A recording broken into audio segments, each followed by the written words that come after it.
सप्टेंबरच्या शेवटच्या आठवड्यात राज्यात पावसानं धुमाकूळ घातला। अतिवृष्टीमुळे राज्यातील जवळपास 75 लाख शेतकऱ्यांना अतिवृष्टीचा फटका बसलाय। पुरामुळे पिकं वाहून गेली आहेत, पशुधनाचं नुकसान झाले। अतिवृष्टीमुळे बाधित झालेल्या शेतकऱ्यांसाठी फडणवीस सरकारनं मदतीबाबत मोठी घोषणा केली। कोणाला किती मदत मिळणार आहे पाहूयात, यावर हा स्पेशल रिपोर्ट।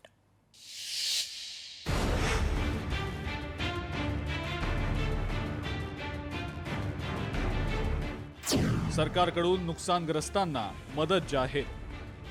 मदतीवरून राजकारण पेटलं। सरकारच्या मदतीवर विरोधकांचा आक्षेप। राज्यातल्या 29 जिल्ह्यांमध्ये विशेषतः मराठवाड्यात अतिवृष्टीनं शेतकऱ्यांचं अतोनात नुकसान झालंय। राज्यामध्ये गेल्या काही दिवसांमध्ये झालेल्या मुसळधार पावसामुळे अनेक जिल्ह्यांमध्ये हाहाकार माजलाय। अनेकांचे संसार वाहून गेलेत, गुरढोरं वाहून गेलेली आहेत, शेती खरडून गेलेली आहे।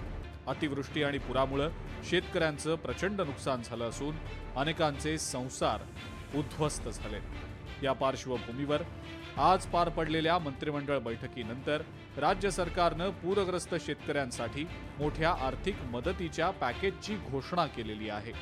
या निर्णयामुळे संकटात सापडलेल्या शेतकऱ्यांना मोठा दिलासा मिळणार आहे। ही मदत थेट शेतकऱ्यांच्या खात्यावर जमा केली जाईल असंही सरकारकडून स्पष्ट करण्यात आलेलं आहे। सरकारकडून 31,628 कोटींचं पॅकेज जाहीर। 253 तालुक्यांमध्ये सरसकट मदत। हंगामी बागायतदारांना 27,000 प्रति हेक्टरी मदत। बागायती शेतकऱ्याला 32,500 रुपये प्रति हेक्टरी मदत। पीक नुकसानासाठी 18,500 रुपये प्रति हेक्टरी मदत। गाळ साचलेल्या विहिरींच्या दुरुस्तीसाठी 30,000 रुपये। वाहून गेलेल्या मृत्युमुखी पडलेल्या जनावरांसाठी प्रति जनावर 37,000 रुपये। दिवाळी आधीच जास्तीत जास्त मदत देण्याचा सरकारचा प्रयत्न। ग्रामीण भागातील बाधित पायाभूत सुविधांच्या दुरुस्तीसाठी 1,500 कोटींची तरतूद। रब्बी हंगामासाठी बियाण्यांच्या अनुषंगानं अतिरिक्त मदत। विमा असलेल्या 45 लाख शेतकऱ्यांना 17,000 रुपये प्रति हेक्टरी मदत। ओढकाम करणारी जी जनावर आहेत त्याच्याकरता 32,000 रुपये प्रति जनावर देण्यात येईल। 47,000 रुपये हेक्टरी त्यांना कॅश कॉम्पेन्सेशन आणि 3 लाख रुपये हेक्टरी हे नरेगाच्या माध्यमातून आम्ही त्यांना देणार आहोत। जवळपास 1,500 कोटी रुपये हे आपण उपलब्ध करून दिलेले आहेत।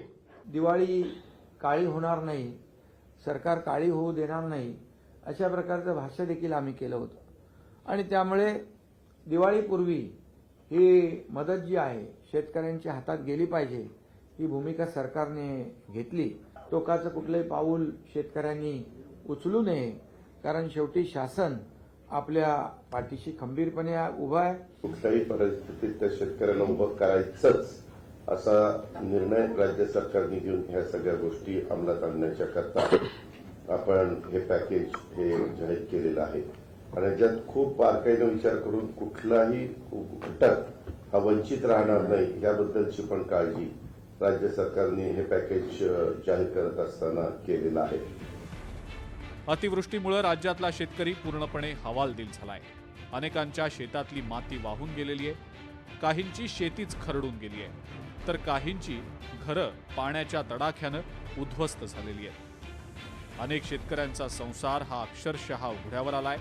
आता दिवाळी कशी साजरी करायची असाही प्रश्न अनेक शेतकऱ्यांसमोर उभा ठाकलाय। अखेर आज झालेल्या मंत्रिमंडळ बैठकीत शेतकऱ्यांसाठी मदत जाहीर झाली।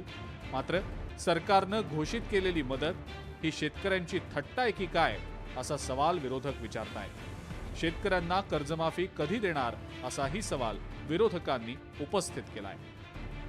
मला असं वाटतं ही कोणतीही मागणी याच्यात पूर्ण झालेली नाही।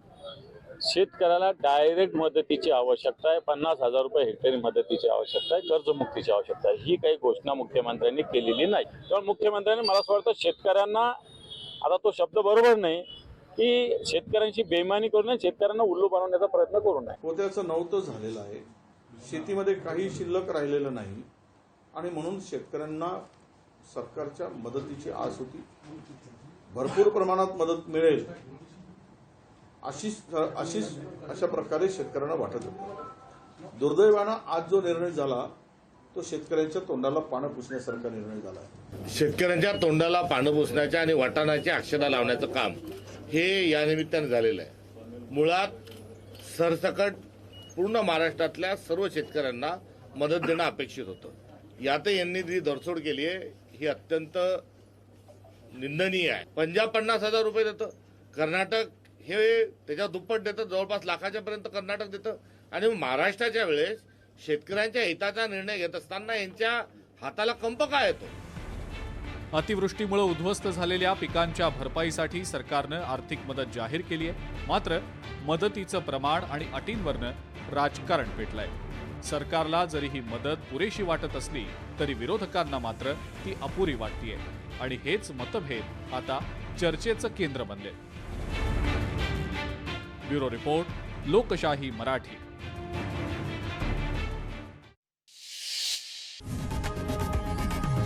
लोकशाही मराठी ऐका, पहा, जागरूक रहा.